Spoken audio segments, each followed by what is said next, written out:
ചതുർഗ്രഹ യോഗം കാണുന്നത് കൊണ്ട് തന്നെ എല്ലാ കാര്യങ്ങളിലും നേട്ടമുണ്ടാകും. മേലുദ്യോഗസ്ഥൻ്റെ പ്രശംസ നേടിയെടുക്കും. നിരാശാബോധം മാറിക്കിട്ടും. ക്ഷേത്രകാര്യങ്ങളിൽ കൂടുതൽ ശ്രദ്ധ ചെലുത്തും. മാതാപിതാക്കളുടെ സ്വത്തിനുമേൽ തർക്കങ്ങളുണ്ടാകും. വരുമാനം വർദ്ധിക്കും. എന്നാൽ ചിലവുകൾ അധികരിക്കും. കുടുംബവുമായി അകന്നു കഴിയുന്നവർ അടുത്ത് വരാനിടയുണ്ട്.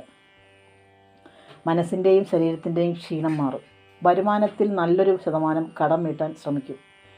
മറ്റുള്ളവരുടെ കാര്യങ്ങളിൽ ഇടപെട്ട് ദുഷ്പേര് സമ്പാദിക്കാനുള്ള ഇടയുണ്ട്. ആരുടെയും കാര്യങ്ങൾ ഇടപെടാതിരിക്കുക. ജീവിത യാഥാർത്ഥ്യങ്ങളുമായി പൊരുത്തപ്പെടുവാൻ നന്നേ കഷ്ടപ്പെടുന്നതാണ്.